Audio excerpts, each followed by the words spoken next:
Ézéchiel, au chapitre 30.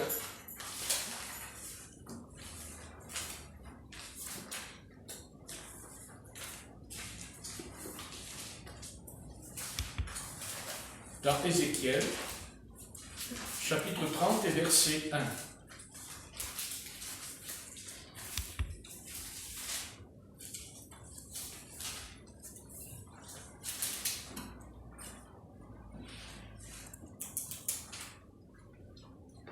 Vous avez trouvé? Oui. Ézéchiel, chapitre 30 et verset 1.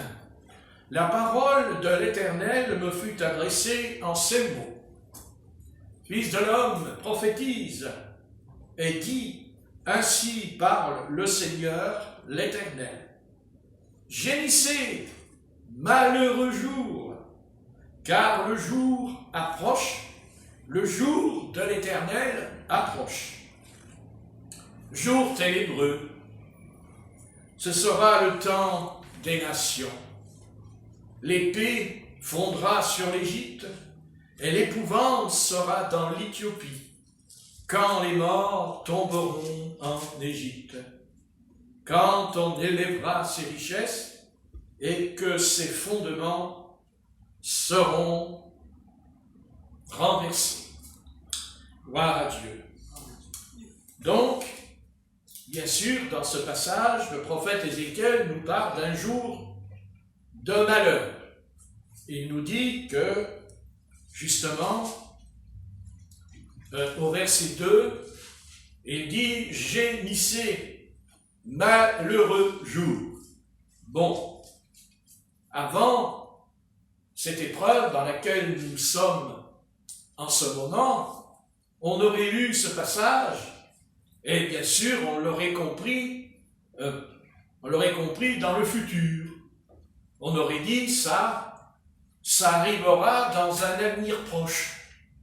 Mais là, en le lisant, et certainement qu'on l'a lu des centaines de fois, mais là maintenant, il a une portée très forte, parce que ce jour, eh bien, nous y sommes. Nous sommes en plein dedans. Et même quand il est parlé de jour, on pourrait aussi un peu le rapprocher avec l'apôtre Pierre, qui nous dit qu'un jour est 1000 ans, et 1000 ans est un jour. Et comme ça fait 3000 ans maintenant que le Rédempteur, le Christ est venu, et donc il a accordé, puisque le texte dira au verset 3, car le jour approche. Le jour de l'Éternel approche. Alors, le jour de l'Éternel, c'est bien sûr le retour de Jésus-Christ, parce qu'il nous a promis qu'il reviendra. Il nous l'a dit, d'ailleurs c'est écrit dans le livre des Actes au chapitre 1, Acte 1, et nous allons lire la promesse du Seigneur. Acte 1,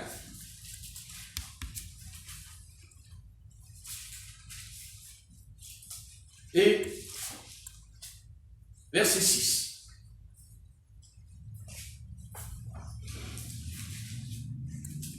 Alors les apôtres réunis lui demandèrent, « Seigneur, est-ce en ce temps-là que tu rétabliras le royaume d'Israël ?» Il leur répondit, « Ce n'est pas à vous de connaître le temps ou les moments que le Père a fixés dans sa propre autorité. » Très bien.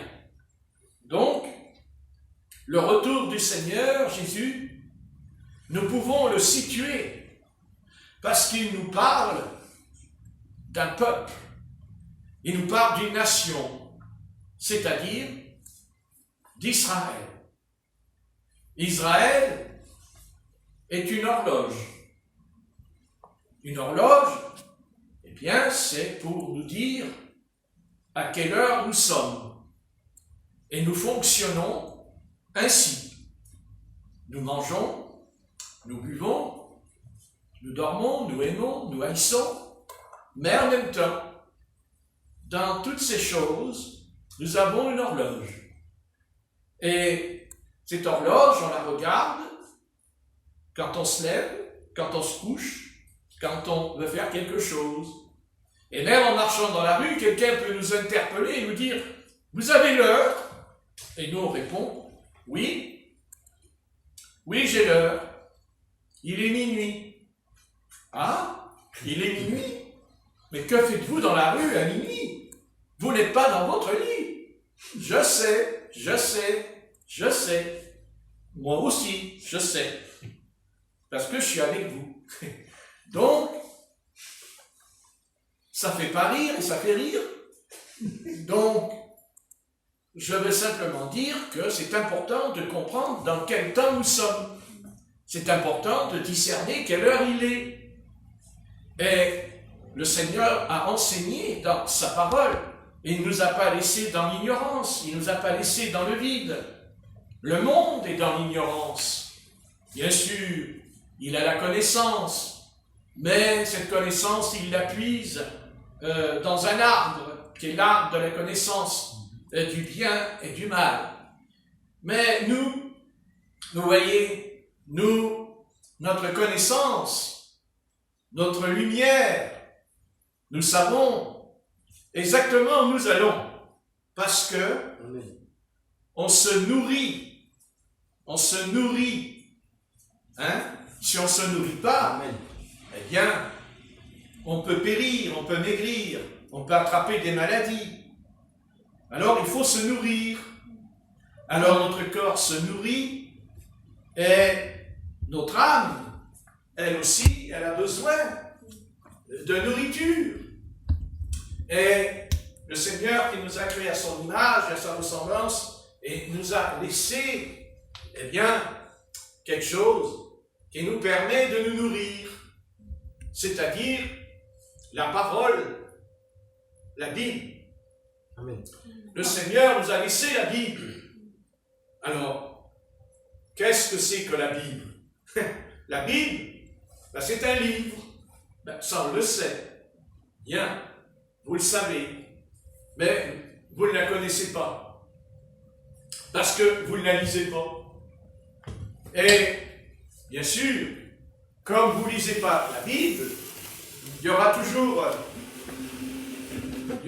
des êtres qui se chargeront, elles, de la lire, la Bible, et de venir vers vous, afin non pas de vous apporter la vérité, mais d'interpréter, non pas ce que la Bible dit, mais ce que eux, ils veulent vous dire, leur opinion, leur idée, et puis, si jamais le démon entre en eux, comme le dit l'apôtre Paul, que dans les derniers jours, il y aura des doctrines de démons. Vous voyez? On se dit, oh, une doctrine. Une doctrine, c'est un démon? Oui, bien sûr, parce qu'elle est fausse. Elle est un démon parce qu'elle reçoit en elle une inspiration. Heureusement que nous avons la Bible. L'apôtre Paul nous dira, il dit à Timothée, que la parole du Seigneur est inspirée du Saint-Esprit.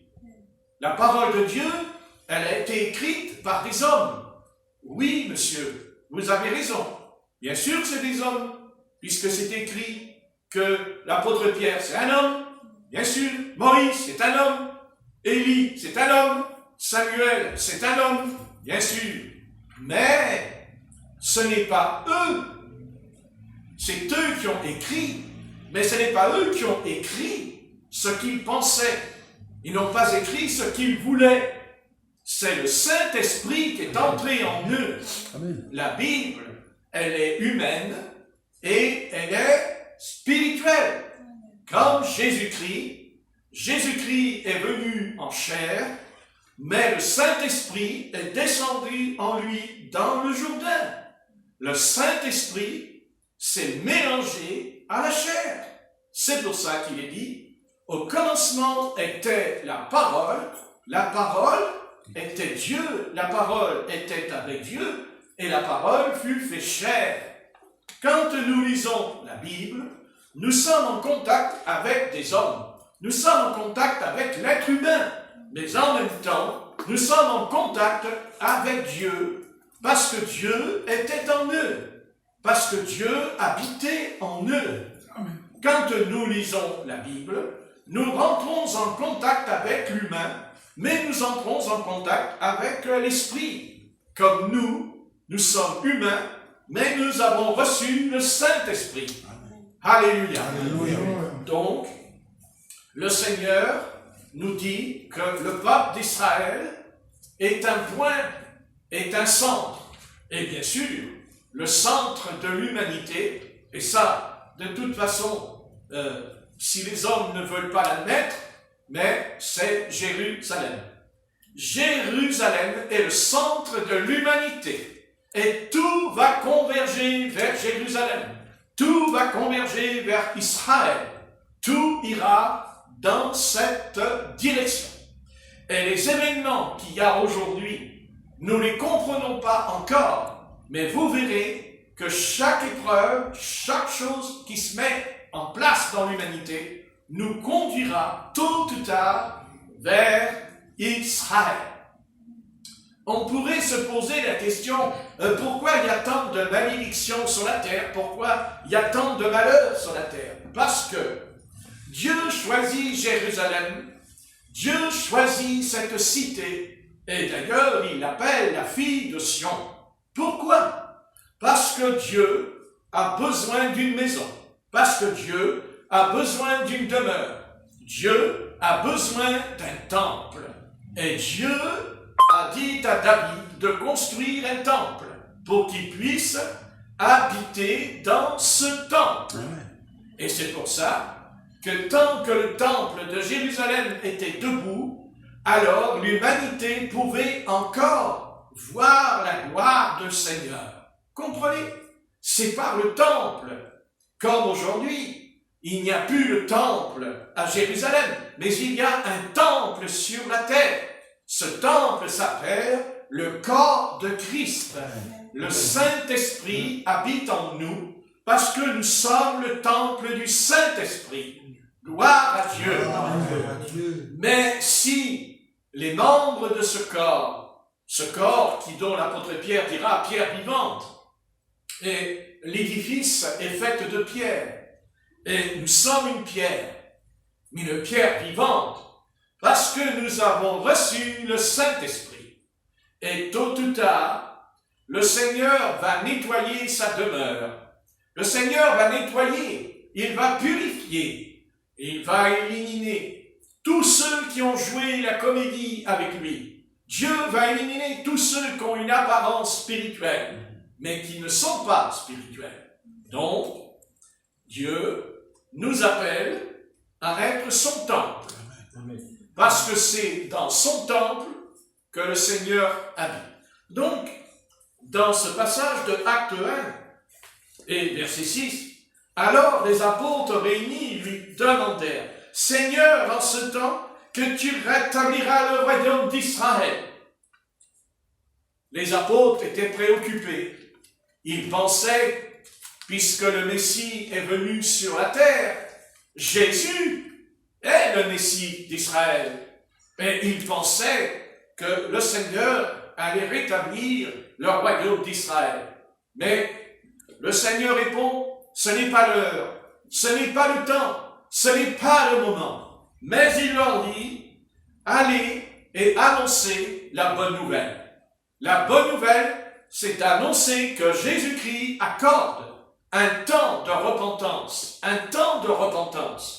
afin que le Seigneur puisse pardonner nos péchés. Tous les malheurs qu'il y a sur la terre prennent leur source dans le péché. C'est le péché qui a apporté le malheur. C'est le péché qui a apporté la maladie. C'est le péché qui a apporté la mort, car il est écrit, le salaire du péché, c'est la mort. Donc, nous n'avons pas à nous étonner. Quant à nous, c'est vrai, nous avons les yeux sur Israël. Nous observons Israël, parce que c'est le figuier, Parce que le Seigneur a dit, quand vous voyez le figuier qui refleurit, alors vous savez très bien que le Seigneur revient. Et le Seigneur revient. Il est à la porte. Et plus le Christ revient, et plus son ennemi va se déchaîner, plus Satan va se mettre en colère, plus Satan va se déchaîner, parce qu'il sait que le Christ va le mettre en prison.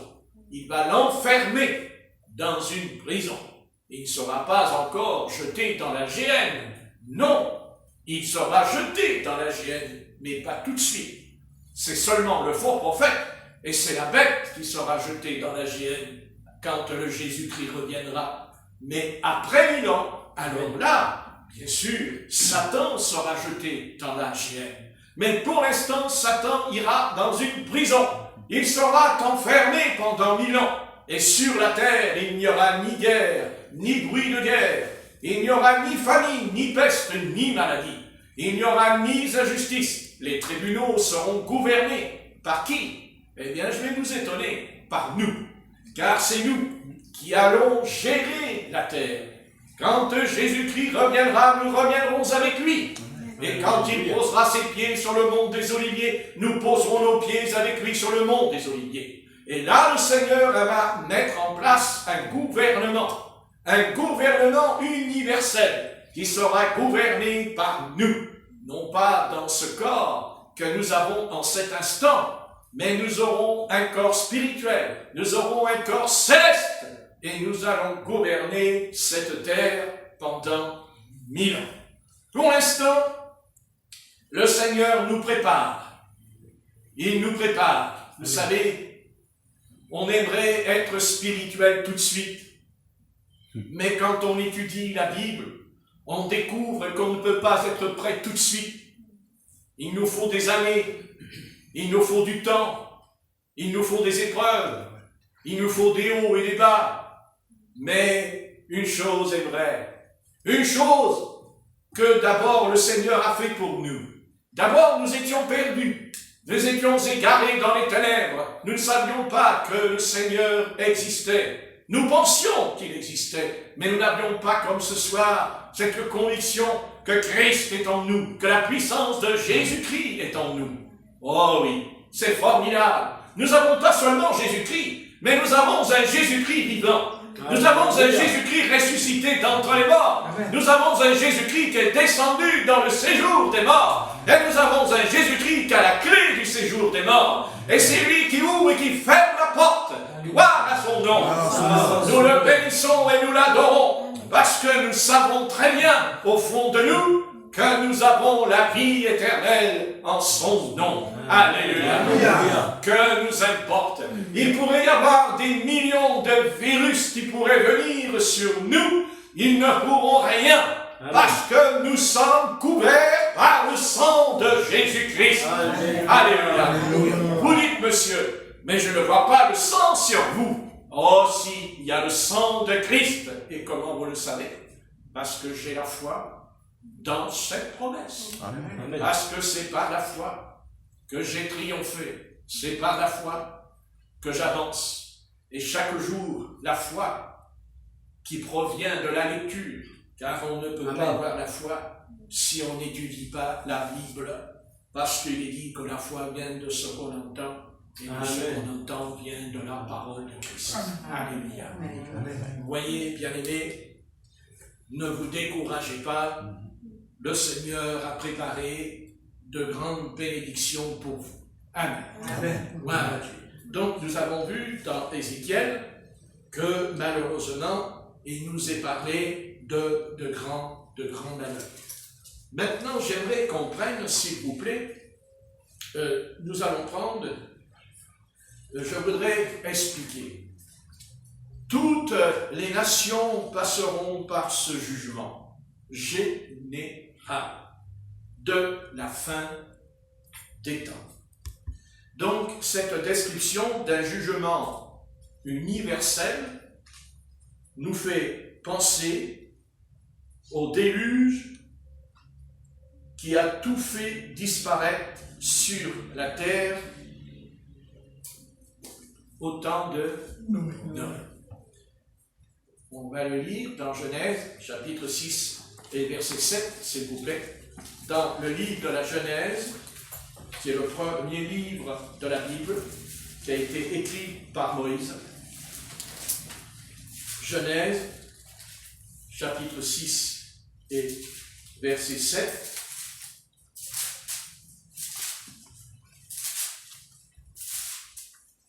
Et nous est dit,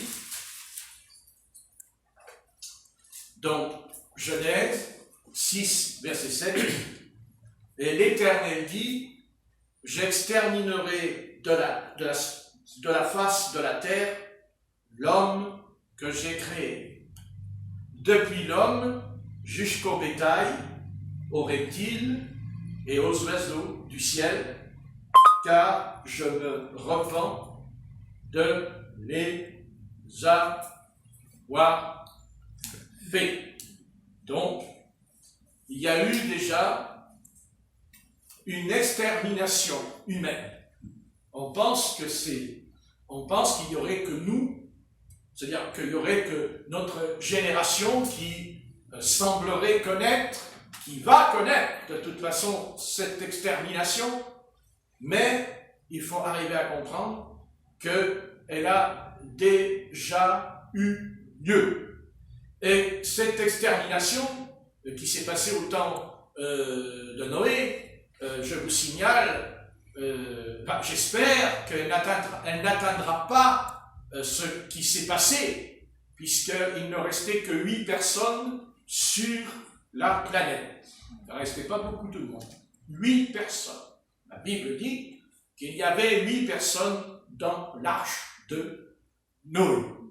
Donc vous imaginez, 8 personnes, si ça devait arriver aujourd'hui, ça serait bien sûr terrible. Bien sûr. Donc il ne faut pas non plus penser que ce n'est pas arrivé. C'est arrivé. N'est-ce pas? Bien sûr, il y a eu aussi une extermination qui a été bien sûr plutôt régionale. C'est avec Lot, quand l'Éternel a envoyé le feu qui est descendu sur Sodome et Gomorrhe, et bien entendu, il y a eu un reste, c'est-à-dire Lot et ses 2 filles qui se sont enfuies à Storar. Nous savons d'ailleurs ce qui s'est passé pour Lot, puisqu'il nous est dit que ces 2 filles ont couché avec lui et qu'elles ont enfanté Moab, qui est une nation qui était le pire ennemi du peuple d'Israël, les Moabites, Moab, n'est-ce pas, tout cela, avec Amalek et tout plus tard, nous savons tout cela. Simplement pour vous dire que le Seigneur éternel, voyez, Dieu est un Dieu d'amour. Dieu est un Dieu d'amour. Mais il est aussi un Dieu de jugement. Et c'est ça qu'on a du mal à accepter. C'est ça qu'on a du mal à comprendre au fond de nous. En même temps, le Seigneur est plein d'amour, mais en même temps, il peut aussi se mettre en colère. Et la colère du Seigneur existe parce qu'elle est dans la Bible. Elle est dans la Bible, elle est marquée dans la Bible, la colère de Dieu. Mais il y a aussi la rédemption, il y a aussi le pardon. Mais la colère de Dieu, on ne veut pas en entendre parler, parce qu'elle nous fait peur. Mais à nous, elle ne nous fait pas peur, la colère de Dieu. Pourquoi? Parce qu'autrefois, nous étions des enfants de colère. Mais ce soir, nous sommes devenus des enfants de paix. Amen. Nous sommes devenus des enfants de lumière.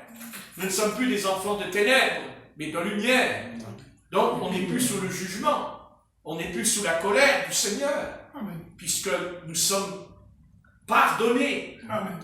Nous sommes pardonnés parce que le sang nous a purifiés de tout péché. Alléluia. Comme en Égypte, quand l'ange exterminateur est descendu en Égypte, il a exterminé les premiers-nés d'Égypte, les bébés, il les a tués, les premiers-nés, l'ange. Mais quand il a vu le sang qui était sur les linteaux, sur les poteaux des maisons israélites, alors l'ange, il est parti plus loin. Et c'est pareil pour nous. Le virus peut venir il peut nous frôler, il peut passer à côté de nous, mais il voit le sang de Christ, Amen. le sang de Jésus-Christ. Alléluia. Mais il ne faut pas dire seulement le sang de Jésus-Christ. Il faut avoir la foi. Amen. Il faut croire. Parce que je peux dire le sang de Jésus toute la journée et je ne suis pas protégé pour autant. Je suis protégé parce que je crois. Amen. Parce que j'ai la foi. Amen. Parce qu'il est écrit qu'il te soit fait selon ta foi. Amen. Amen. Parce que Dieu respecte notre liberté. Donc nous avons vu, malheureusement, que j'aimerais souligner aussi que quand le Seigneur a envoyé le déluge au temps de Noé, mais il nous est parlé d'un homme qui s'appelait Enoch. Et la parole nous dit qu'Enoch marcha avec Dieu et Enoch est parti. Je vais simplement préciser que Enoch a vécu au temps de Noé, mais le Seigneur a enlevé Enoch. Il a emmené Enoch avant la catastrophe, avant la calamité. La Bible dit que Dieu l'a enlevé. Dieu a enlevé Enoch, il l'a transporté dans le ciel. C'est exactement ce qui va nous arriver, bien-aimés. Le Seigneur nous dit que quand l'archange sonnera de la trompette, notre corps sera changé en un clin d'œil. Et nous monterons dans l'air et nous irons à la rencontre du Seigneur. Il nous l'a promis, que nous importe, il nous l'a promis. Et s'il s'avérait que le Seigneur nous enlève avant, c'est-à-dire que nous allons mourir physiquement, que notre corps va aller dans la terre, mais que nous importe, notre esprit va aller dans le ciel, notre esprit va aller dans le paradis, notre esprit va rejoindre tous les rachetés de Jésus-Christ. Alléluia. Alléluia. Je n'ai pas peur, car je suis sauvé. Amen. Amen. Maintenant, le Seigneur dit aussi, nous ne mourrons pas tous, mais notre corps sera changé en un clin d'œil. Vous vous rendez compte, bien-aimés, savez-vous que nous sommes la génération qui est en train de vivre cet événement parfaitement. Le Seigneur dit, quand vous verrez le figuier refleurir, relevez votre tête, parce que notre délivrance est proche. Et ce figuier, c'est Israël. Israël est revenu dans la terre sainte. Israël est revenu dans la terre promise. Bien sûr, je voudrais dire à nos amis israélites, fais attention, Israël. La terre ne t'appartient pas. La terre n'est pas à toi. Tu te trompes. Cette terre appartient à l'Éternel. C'est son morceau de terrain. Il a choisi ici, géographiquement, il a choisi cette terre, ce morceau de terre qu'on appelle Canaan dans l'Ancien Testament. Gloire à son nom. Israël, tu dis, la terre m'appartient. Non, non, c'est pas vrai. Non, non. Tu as le droit d'habiter ce pays parce que l'Éternel t'a choisi. Parce que l'Éternel t'a fait venir dans ce bon pays, là où coule le lait et le miel. Mais quand l'Éternel t'a fait venir dans cette terre, il a établi les 10 commandements, il a établi la loi, et il a dit, si tu obéis à ma loi, alors j'éloignerai la maladie de toi. Alléluia. Il a dit, je te guérirai si tu es malade. Alléluia. Il a dit aussi qu'il y aura du lait, qu'il y aura du miel, qu'il y aura des bons raisins, et qu'il y aura plein de fruits. Je te bénis sous condition, si tu obéis à mes commandements. Amen. Israël, tu as perdu la tête. Tu avais la loi de Dieu entre tes mains. Tu avais la Torah entre tes mains. Tu avais les anges entre tes mains. Tu avais tout entre tes mains. Et tu aurais été béni de l'Éternel. Mais c'est pareil pour nous. Le Seigneur nous a donné la Bible, nous a donné sa parole. Et combien de croyants aujourd'hui désobéissent à la parole de l'Éternel. Et après, ils s'étonnent pourquoi ils ne sont pas en bonne santé, qu'ils sont malades. Ils ne comprennent pas pourquoi ils ont toujours des épreuves. Parce qu'il faut qu'ils regardent d'abord la Bible. Car la Bible, c'est un miroir. Et le miroir me permet de me voir. En cet instant, je ne me vois pas. Tout à l'heure, si je vais dans l'autre pièce, j'ai un miroir. Et là, je me vois. Vous comprenez ce que je veux dire? La Bible est ton miroir. Si tu lis la Bible, et si tu crois dans la Bible, alors tu verras qui tu es réellement. Oui, tu découvriras que tu as beaucoup de défauts, que tu as beaucoup de faiblesses.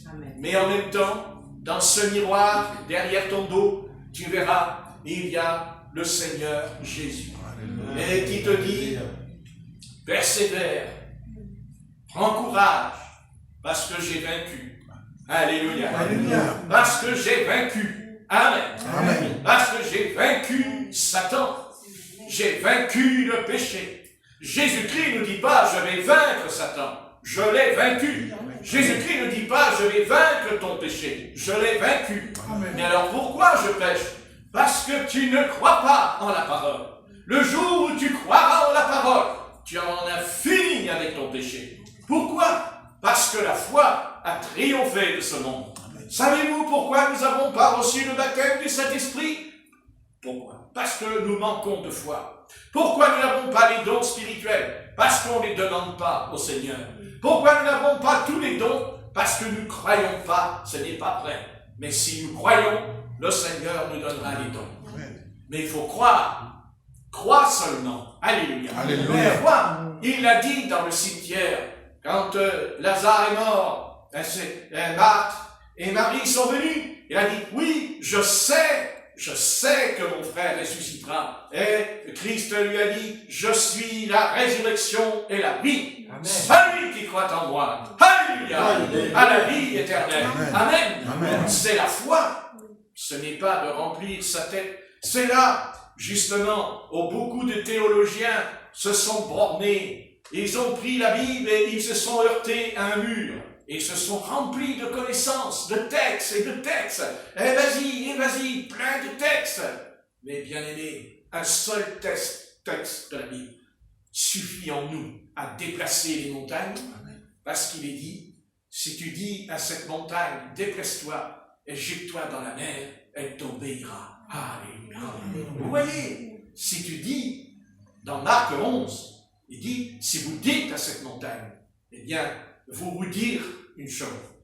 Dites au virus, je te dis de t'en aller, au nom de Jésus-Christ, et il va s'en aller, parce que Jésus a dit, si vous dites à cette montagne, il n'est pas dit si vous jeûnez, il n'est pas dit si vous priez pendant des heures, non, il dit si vous dites. Et à un moment donné, le Saint-Esprit qui est en nous, comme je vous ai parlé de la colère du Seigneur dans la Bible, il y a la colère de Dieu, mais en nous, il y a aussi l'Esprit qui se met en colère contre le virus. Nous n'allons pas parler au virus gentiment, nous n'allons pas lui dire, je t'en supplie, virus, veux-tu bien t'en aller, sois sympa avec moi. Moi, tu sais, virus, eh bien, je t'aime pas, mais je te hais pas non plus, mais sois gentil. On n'est pas gentil avec Satan. Amen. On n'est pas gentil avec les démons. Jamais. On est gentil avec le pécheur. On a de l'amour pour le pécheur, Amen. mais on n'a pas d'amour pour les ténèbres. Amen. Et à un moment donné, la Bible dit que Jésus-Christ, quand il chassait les démons, nous pensons, comme le font des milliers de prédicateurs, non. En vérité, quand on chasse un démon, le texte, le vrai de la traduction, c'est « il tensa ». Jésus tensa les démons. Ça veut dire quoi? Ça veut dire se mettre en colère. Voilà comment Jésus-Christ chassait les démons. Il se mettait en colère. Vous savez ce que c'est que la colère? C'est violent, la colère. Et bien sûr, le Seigneur nous dit de ne pas nous mettre en colère, parce que ça peut avoir des conséquences très graves avec tous ceux qui nous entourent. Mais par contre, on a le droit de se mettre en colère contre l'adversaire. On a le droit de taper sur la table et de lui dire, écoute Satan, dans l'autorité du Christ, je t'ordonne, dégage. Et l'adversaire vous obéira. Pourquoi? Parce que c'est écrit dans Marc 16 et verset 15, « Voici les miracles accompagneront ceux qui auront cru en mon nom, ils chasseront les démons. » Donc, c'est un ordre, le Seigneur nous autorise, bien sûr, il faut aussi le faire quand on ressent la puissance du Seigneur en nous. Il ne faut pas non plus commencer à crier dans la pièce, « Satan, je t'ordonne, attends ». Ce n'est pas comme ça qu'il faut faire, ne le faites pas, parce que vous allez avoir de gros ennuis avec lui. Mais par contre, vous attendez, et à un moment donné, quand vous vous mettez en prière, il y a la puissance de Christ qui va descendre en vous. Et vous allez voir que d'un coup, la puissance de Jésus va se mettre en colère contre l'ennemi. Il va lui dire, ça suffit, retire-toi, laisse-moi tranquille, au nom de Jésus. Voyez, avec la foi. Et là, l'adversaire, il s'en va parce que le Christ lui dit, regarde, j'ai payé le prix de la rançon. Regarde, j'ai versé le sang, donc tu t'en vas. Le diable pourra toujours dire, oui, mais c'est un pécheur. Mais le Christ répondra, c'est un pécheur qui s'est repenti. C'est un pécheur qui m'a demandé pardon. Et c'est un pécheur qui marche dans mes voies. C'est un pécheur qui m'obéit. C'est un pécheur qui fait ma volonté. Pas toujours, mais en tout cas, il fait tout pour faire ma volonté. Alors écoute, tu m'excites à le perdre sans raison. D'ailleurs, c'est ce que Dieu dira à Satan dans le livre de Job, chapitre 1, chapitre 2. Quand le diable vient, il lui dira, n'est-ce pas, mais oui, mais bien sûr, on verra bien si jamais tu lui enlèves tous ses troupeaux, si tu tues ses gosses, eh bien on verra bien s'il ne te renie pas en face. Et la Bible dit que Job a dit cette phrase, l'Éternel a donné, l'Éternel a ôté, que le nom de l'Éternel soit béni. Bien sûr, c'est facile à dire, mais quand les choses dégénèrent, on n'a pas toujours cette bonne attitude devant l'Éternel. Mais ne vous inquiétez pas, le Seigneur ne vous enverra pas une épreuve qui sera au-dessus de vos forces. Jamais, n'oubliez jamais, quand on a une épreuve, c'est que Dieu ne l'envoie pas au-delà de nos forces. Amen. Il sait que quand on a une épreuve, c'est qu'il sait que nous aurons la capacité de tenir, la capacité de résister, parce qu'il nous prépare et nous forme dans l'épreuve. Et après, la bénédiction, elle vient, et après, il y aura encore une autre épreuve, mais la bénédiction qui viendra après sera encore plus grande, plus puissante. Vous comprenez, parce que le Seigneur ne peut pas nous donner des bénédictions, vous savez ce qu'on ferait, mais alors on se prendrait vraiment pour n'importe qui. Hein?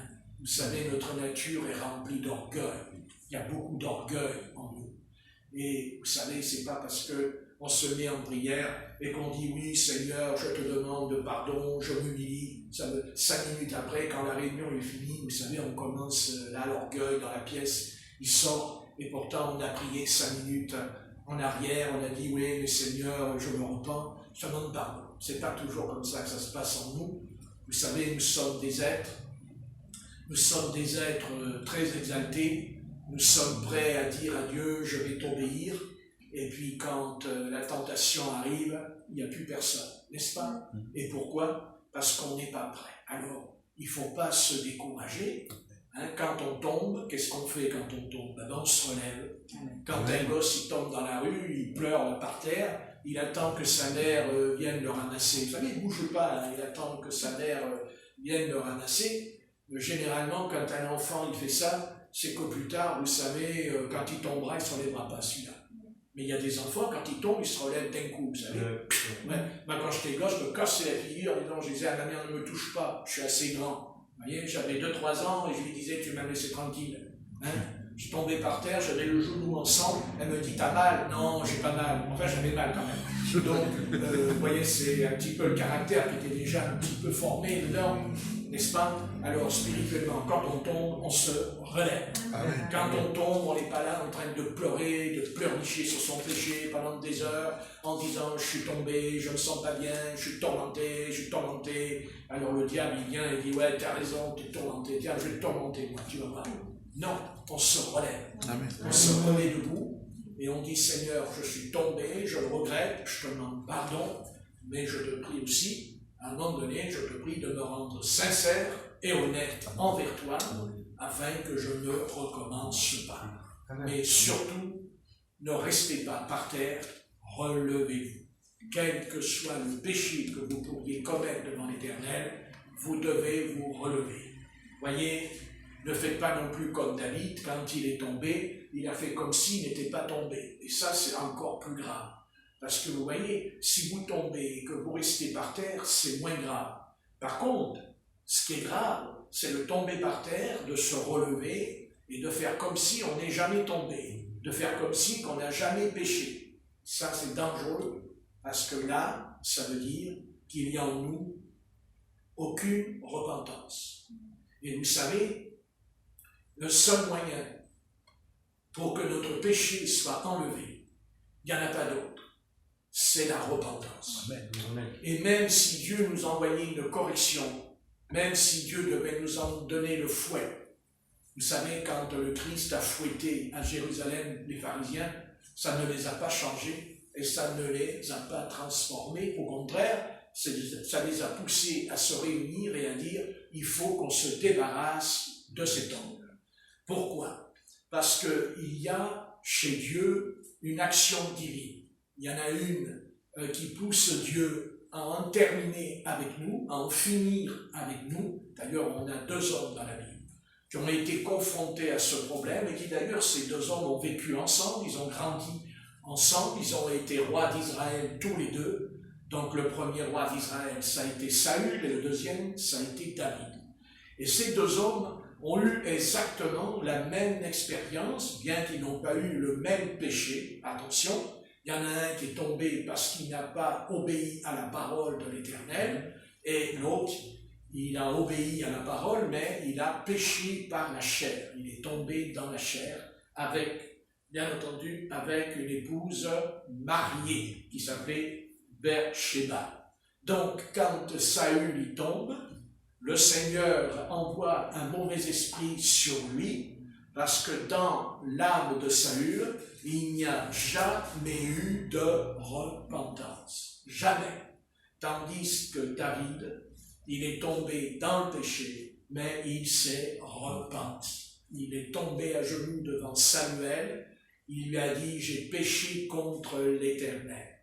Et l'Éternel dit à David que son péché était pardonné, mais il y aura des conséquences dans sa vie. Et nous savons que David a eu des conséquences, d'ailleurs, il a même perdu un fils, Absalom, n'est-ce pas, qu'il aimait. Vous voyez, le péché, de toute façon, vous savez, Dieu nous pardonne, mais le péché ne pardonne jamais. Il n'y a pas de pardon dans le péché, il n'y a pas d'indulgence dans le péché. Qu'est-ce que c'est que le péché? Le péché, c'est un acte de rébellion, c'est un acte qui rebelle contre le Seigneur. Quand on pêche, c'est qu'on se rebelle contre le Seigneur, on se met contre lui, voyez. Et Saül s'est mis contre l'Éternel. Il s'est levé contre l'Éternel parce qu'il a désobéi au commandement. Et ce commandement, c'est que l'Éternel lui a dit, tu dévoueras par interdit Amalek. Tu dévoueras, dévouer, ça veut dire qu'il devait le tuer. Il devait le tuer. Et Saül n'a pas tué Amalek, il l'a laissé en vie. Et à partir de là, l'Éternel lui a dit, de toute façon, maintenant c'est terminé, tu ne seras plus le roi d'Israël, puisque j'ai trouvé un autre homme selon mon cœur, et cet homme, c'était David. Mais ce sont 2 hommes qui sont tombés dans le péché. Et vous voyez, je voulais simplement vous expliquer quelque chose. Vous voyez, l'homme est frappé par son destin. Le destin frappe l'homme, toujours. Et bien entendu, il y a des hommes qui sont moins frappés que d'autres, parce que il y a une ombre dans nos vies. Hein? Nous avons tous une ombre dans notre vie. On ne peut pas l'expliquer. Même qu'on soit converti, qu'on connaît le Christ, eh bien, des fois, on ne sait pas pourquoi, nous sommes frappés. Nous avons des épreuves que d'autres n'ont pas, parce qu'il y a une ombre. Et cette ombre, c'est le diable, c'est les ténèbres. Et même, on peut aller plus loin, comme je disais tout à l'heure, cette ombre, elle peut remonter à nos ancêtres aussi, n'est-ce pas, bien sûr, héréditaire. Et c'est pour ça qu'il faut arriver à comprendre dans notre vie que nous serons confrontés à des épreuves. On aura toujours des épreuves, convertis ou pas, ça ne changera rien. Et là, vous savez, nous avons David, quand le Seigneur l'appelle, il y a tout qui lui réussit, n'est-ce pas? La première fois qu'il rencontre Samuel va l'inviter chez lui, il a préparé une grande table, il y a à manger là sur la table, et la Bible dit que Samuel a pris une part et il l'a donnée d'abord au roi Saül, il l'a donné à lui. Voyez, il était béni. il avait perdu son troupeau, il l'a retrouvé, et tout cela, le Seigneur lui a parlé, il lui a fait des promesses, et tout lui sourit à Saül. Il y a tout qui est merveilleux dans sa vie. Il devient roi d'Israël, il monte en puissance, il va faire la guerre aux Philistins, il va les vaincre et tout. Vous voyez, il réussit. Mais à un moment donné, on ne sait pas, vous voyez, il y a quelque chose de mauvais, quelque chose de terrible, quelque chose qui va arriver dans sa vie. Et là, eh bien, il n'a pas pu maîtriser cette chose. C'est qu'à un moment donné, il y a l'ennemi qui est venu, Amalek est venu. Et vous voyez, Amalek, il n'a pas eu besoin de frapper Saül, il n'a pas eu besoin de lui donner des coups d'épée sur sa tête. Amalek, il n'a pas fait prisonnier Saül, il ne l'a pas enfermé dans un cachot. Pas du tout. Simplement, il l'a séduit. Il l'a séduit. Et oui, parce que Saül, en désobéissant au commandement, eh bien, l'ennemi qui était dans Amalek, il a séduit Saül. Et dans cette séduction, eh bien, Saül n'a pas dévoué par interdit. Et à partir de là, à partir de ce moment-là, alors, les portes de l'enfer se sont ouvertes sur lui. Et là, à un tel point que la parole de Dieu nous dit qu'un mauvais esprit venant de l'Éternel est entré en lui. Et que faisait Saül? Il piquait des crises de nerfs, il était malade mentalement, puisqu'à un moment donné, quand David était avec lui, Saül a pris une lance, il a lancé la lance sur David pour le tuer, voyez, et puis après, il se refaisait ami avec lui, parce qu'il y avait dans Saül un mauvais esprit. Et ce démon l'a poursuivi jusqu'à la fin de sa vie et l'a même conduit dans le spiritisme, l'a conduit dans l'occultisme, puisqu'il a été voir la magicienne d'Endor, puisqu'il avait consulté le prophète pour savoir ce qu'il devait faire, et il dit que le prophète n'a pas pu répondre puisque Dieu n'avait pas parlé. Il a été voir les sacrificateurs, il a consulté le Urim Tumim, et la Bible dit que Dieu ne lui a pas répondu ni l'un et ni l'autre. Et j'aimerais vous dire, il n'y a pas plus terrible que quand on prie, le Seigneur ne nous répond pas, le Seigneur ne nous parle pas. Il y a un terrible silence dans l'air, et à partir de là, c'est là, à ce moment-là, que nous allons nous égarer. Tandis que David, quand il tombe, il demande pardon au Seigneur, et le Seigneur n'a jamais abandonné David, et l'Éternel a toujours parlé à David, à tel point que c'est quand il est tombé qu'il a écrit les psaumes, qu'il a écrit tout. C'est là que David a été encore plus spirituel, quand il est tombé, car il a écrit les psaumes. Et quand on lit les psaumes de David, parce que quand il écrit les psaumes de David, il n'est pas debout, il est tombé, il est tombé. Vous avez qu'à lire, il tombe, il est par terre. Et c'est dans sa chute que l'Esprit de l'Éternel va visiter cet homme. Et cet homme va comprendre plein de choses. Et plus tard, eh bien, il ne jugera même plus son prochain parce qu'il a compris qu'il jugeait aussi David, beaucoup. Et Dieu lui a dit non, tu n'es pas dans la bonne voie. Et vous savez, des fois, quand on a des épreuves, c'est aussi souvent parce qu'on juge notre prochain. Ce n'est pas vrai. D'ailleurs, regardez, je ne vais pas continuer parce que c'est déjà pas mal, mais peut-être que... Ah, c'est dommage, j'ai un papier. Alors, voilà.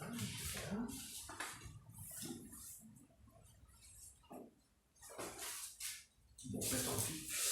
On va prendre dans Romains, s'il vous plaît. Romains, chapitre 2.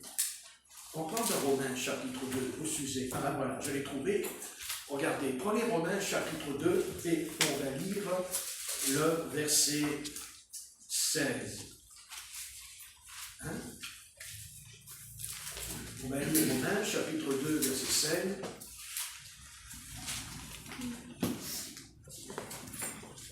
Romains, chapitre 2, verset 16, il dit c'est ce qui paraîtra au jour où, selon mon évangile, Dieu jugera par Jésus-Christ les actions secrètes des hommes. Voyez, ce qui paraîtra au jour, voyez, il y aura un jour de jugement. Et toutes les actions des hommes seront mises à nu, au jour du jugement.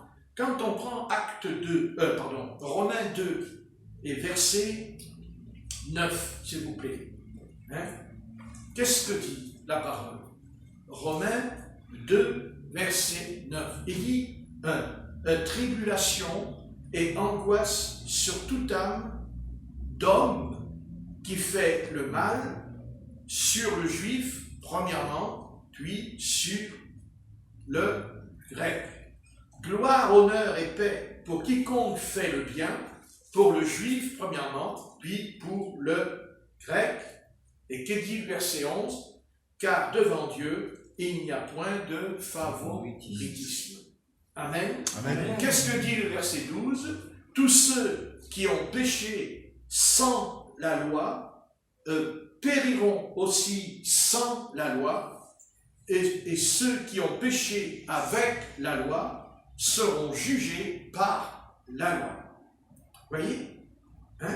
Si par exemple on prend Romains 2 et verset, ça on l'a lu, d'accord? Donc j'aimerais simplement Romains 2 verset 1. Ô homme, qui que tu sois, ô homme, qui que tu sois, toi qui juges, tu es donc inexcusable, car en jugeant les autres, tu te condamnes toi-même, puisque toi qui juges, tu fais les mêmes choses. N'est-ce pas? Maintenant, que dit le verset 2? Nous savons, en effet, que le jugement de Dieu contre ceux qui commettent de telles choses est selon la vérité. Nous savons, en effet, que le jugement de Dieu, et c'est là que je disais tout à l'heure au début de mon message, on ne veut pas entendre parler du jugement de Dieu, on a peur du jugement de Dieu.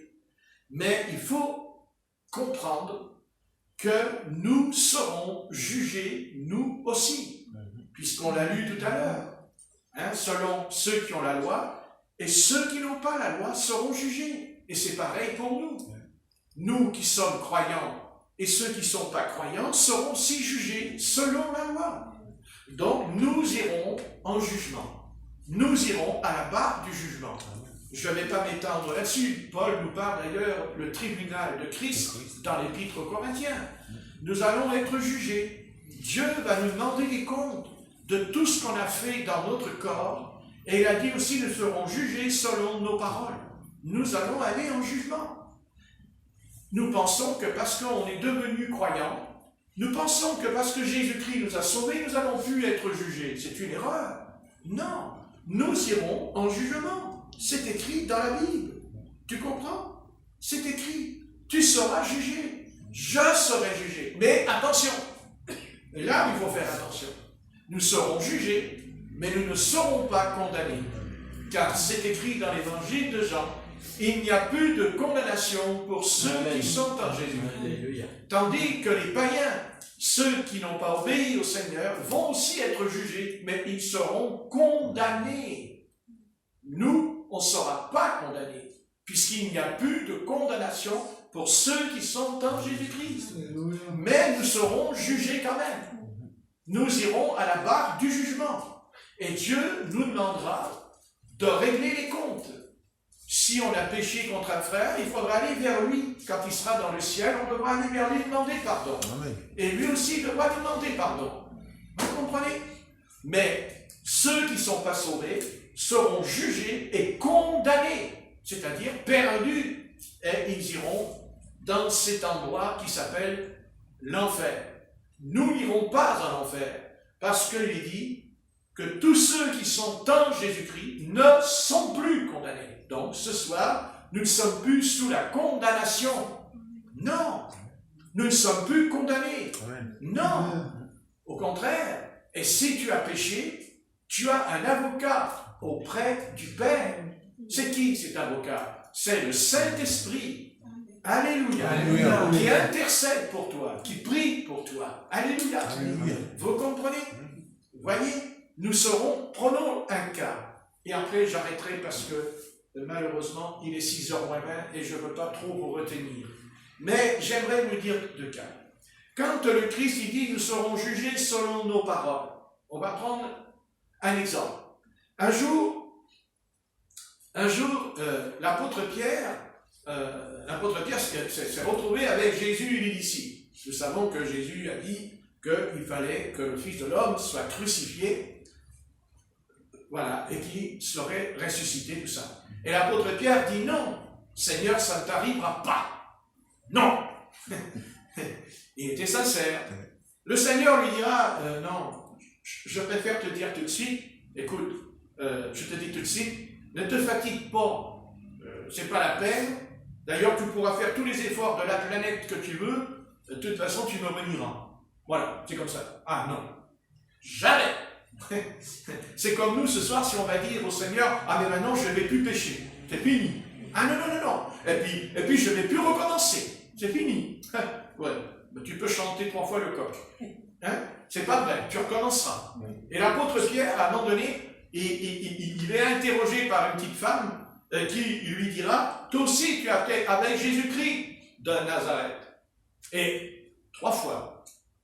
Et d'un seul coup, le coq chante et l'apôtre Pierre se met à pleurer. Simon-Pierre pleure. Il voit le Seigneur Jésus qui sort du prétoire d'Hérode ou de Pilate, il sort. Et Jésus-Christ le regarde dans les yeux. Et il dit, il s'est souvenu des paroles du Seigneur qui lui avait dit, tu me renieras 3 fois. Et quand il a renié le Seigneur, alors l'apôtre Pierre a été maudit. L'apôtre Pierre va tomber sous la malédiction.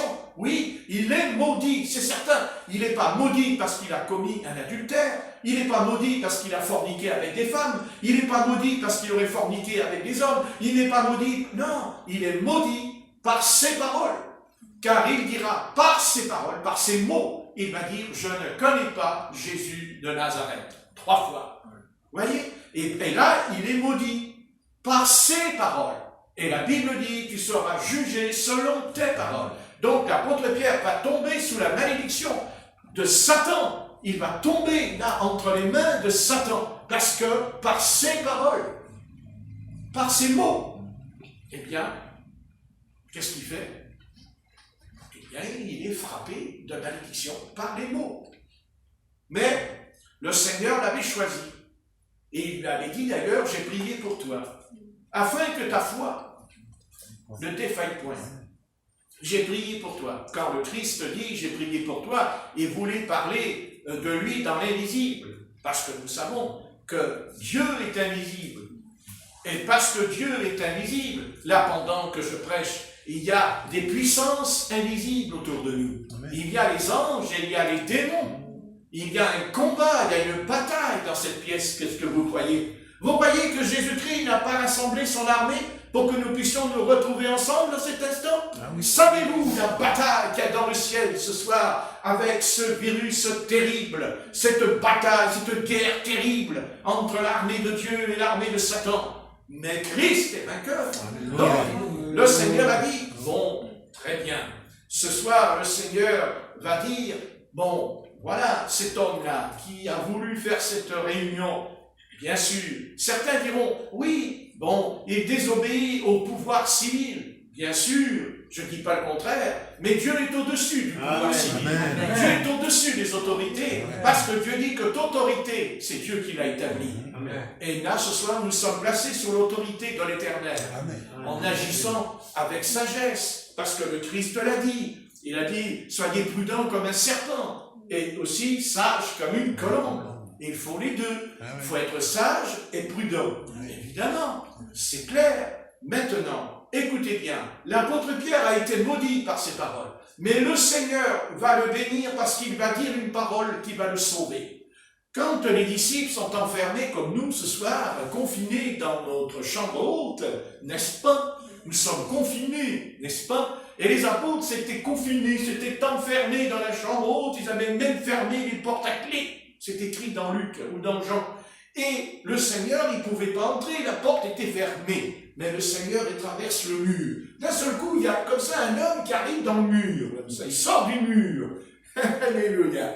Remarquez, ça peut nous arriver ce soir. Alléluia. Amen. Gloire à ton nom, Seigneur. Non pas Jésus-Christ qui va venir, il est assis à la droite du Père, non. Mais par contre, il peut nous envoyer un ange. Alléluia. Alléluia. Il est entré chez Marie, il a dit, il a dit, Marie, gloire à Dieu. Il est venu dans les montagnes quand le Christ est né. Alléluia. Alléluia. Parfaitement. Alléluia. Les anges sont autour de nous. Bien, ça c'est un détail. Maintenant, l'apôtre Pierre a dû comprendre que par ses paroles, il a été maudit, et par ses paroles, il va être béni, car le Seigneur lui dira dans la chambre haute, et dira, Simon Pierre, m'aimes-tu plus que tout ceci? L'apôtre Pierre répondra, oui Seigneur, je t'aime.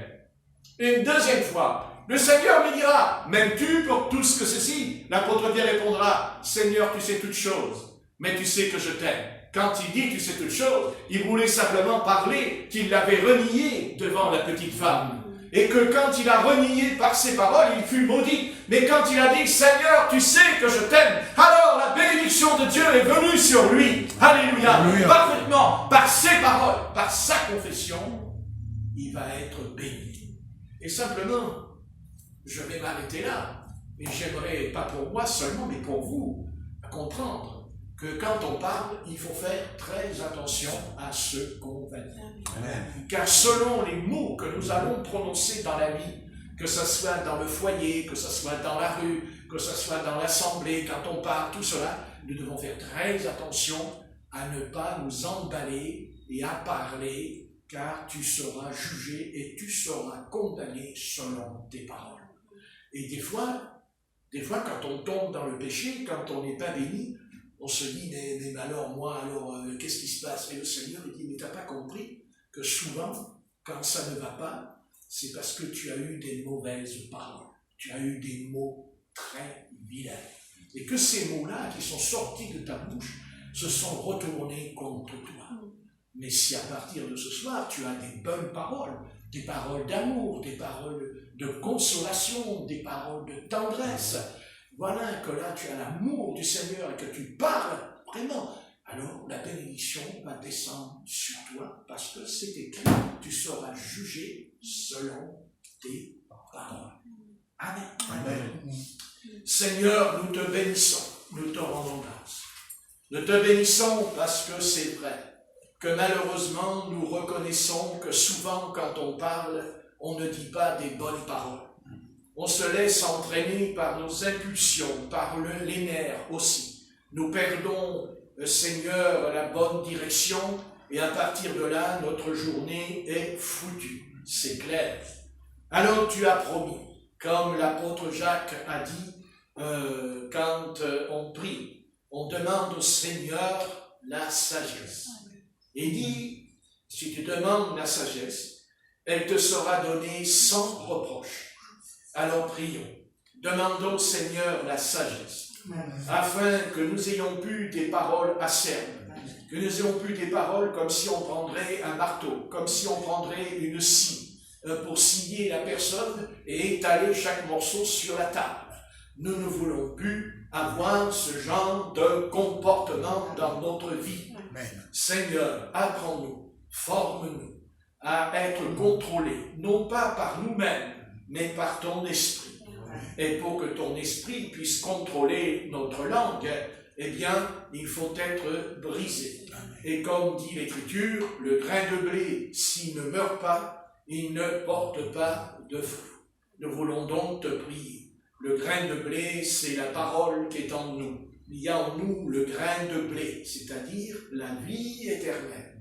Mais ce grain de blé, s'il ne meurt pas, eh bien, il ne peut pas pousser, il ne peut pas sortir de la terre, il ne peut pas s'élever, car nous savons que le grain de blé, quand il est brisé, quand il meurt, il ne disparaît pas. Non, non, il devient une tige. Alléluia. Alléluia. Il devient une tige, il devient après une aigrette, il devient la balle. Et bien entendu, il est le grain. La vie est dans le grain. La vie n'est pas dans la tige. La tige, elle porte le grain. La tige, elle porte la semence de la vie éternelle. Mais c'est vrai que c'est le grain qui a permis que la tige vienne. C'est le grain qui a permis que la tige soit l'aigrette et la balle. C'est vrai. Mais attention, la vie n'est pas dans la tige. La vie est dans le grain. Et le grain de blé, il meurt, mais il monte. Et quand vient le mois de juin, juillet, alors on le prend dans la main, on frotte le grain, on enlève la balle, et nous avons un grain de blé. On va le remettre en terre, et nous en aurons un autre. Alléluia! Gloire à son nom. Seigneur Jésus, tu es le grain de blé. Tu as été brisé sur la croix maudite du calvaire, mais ça a donné un autre grain, et j'en suis un. Et tous ceux qui m'entourent en sont un. Un grain, et encore un autre grain, et encore un autre grain. Et c'est comme ça que nous allons enfanter des âmes pour Christ, parce que nous avons été brisés à la croix du calvaire. Ce n'est pas la morale, ce n'est pas l'éducation, certes, ça contribue, c'est vrai, mais la morale et l'éducation n'ont pas la vie éternelle. La vie éternelle est dans le Christ, Jésus ressuscité des morts. Alléluia! Parce que Christ est ressuscité. Je pourrais avoir Christ qui est mort, mais s'il n'est pas ressuscité, je suis mort, mais je ne suis pas vivant. Je suis vivant parce qu'il est ressuscité. Et ce soir, Christ est ressuscité. Mais attention, il est ressuscité selon la confession, car on doit confesser, car le Seigneur dit à l'apôtre Pierre, il dit, sur cette révélation, je bâtirai mon Église. Alléluia. Alléluia. Parfaitement, sur cette parole, Pierre a confessé, tu es le Christ, le Fils du Dieu vivant. Si on confesse avec incrédulité Christ, alors nous n'avons pas la vie. Mais si on confesse Christ avec la foi, nous avons la vie. Car la semence, le grain, c'est la foi. Alléluia. Alléluia. La foi est le grain de blé. La foi, si tu crois, tu verras la gloire de Dieu. Amen. Amen. Gloire à Jésus-Christ. Lui soit honneur et gloire et louange. À lui soit roi, roi des rois, prince. Oh, Lola Lichido, Alléluia. Gloire à son nom. Béni soit son nom au siècle des siècles. Amen. Amen. Amen. Gloire à Dieu. Salut.